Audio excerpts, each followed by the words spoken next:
Thought I would check out some original anime this season, and what better one to start out with than Far Cry 4 Shiba of the Rebellion. Since Vivi treated us so well last season, I thought we could transition into another anime with an adorable AI partner, but this time one that's less murdery.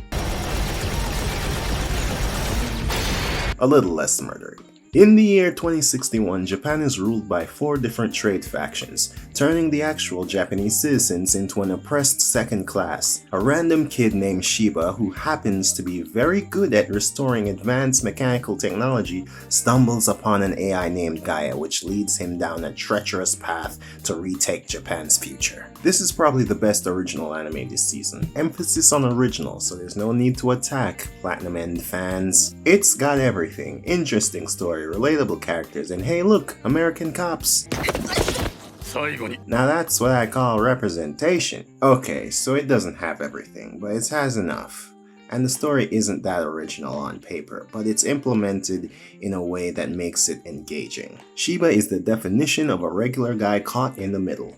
At the start of the story, he doesn't have any anger towards any of the factions, just a general overall sadness. He just has a little house, gets an at-home education in the best possible way, and how is this fictional dystopia better than real life? And as a hobby, he goes out into the woods with strangers he found on the internet to find wreckages from old battlefields so he can make his own machine of war. For fun. No one ever told him about video games. Now, fate or God or whatever, the celestial aardvark that guides our lives, tries its very best to get this guy to join Japan's resistance against its foreign occupiers, and that was not a very easy task. First, he tries by having one faction captures Shiba's internet friends and falsely accuse them of terrorism, forcing Shiba and Guy to suit up in their mech or AMAIM, as it's called in the show, to rescue his friends. But after a little fighting, Shiba just kinda leaves them there and hopes things with them turns out for the best, ultimately coming to a conclusion of,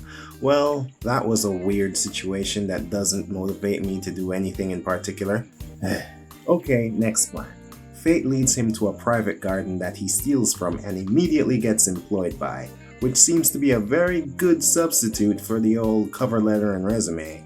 Rob a bank, become a teller. The farmer invites him to dinner and tells him about his son that died in a crossfire between 2 factions. If only there was someone who could liberate Japan. Someone with a mech, maybe even stupid pigtails. But Shiba ain't trying to hear all that. He just takes the guy's boat when he's sleeping and carelessly has it destroyed. Again, with no real direction in life.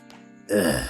This time Lord Aardvark uses a more direct approach. He brings the resistance to Shiba in the form of a pilot named Gashin, who rescues him from an attack and brings him to join the Japanese resistance. He's now for war, but not for killing people. Okay, let's bring out the waifus. That didn't work. Let's kill the waifus. That didn't work.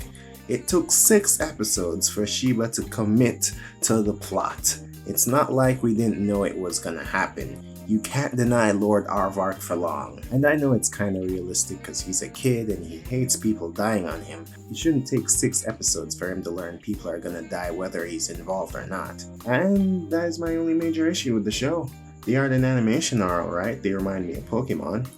Though some plot points may seem generic, the writing is definitely sprouting from Japanese nationalism, which is a big thing over there. So you know it's really important to someone on the writing team. Probably why it's still so interesting despite the premise being ludicrous. The action is good, despite not being as flashy as other mech shows. The simplicity feels like a breath of fresh air. Overall, it is interesting, and I look forward to seeing where Lord Aardvark leads our hero next.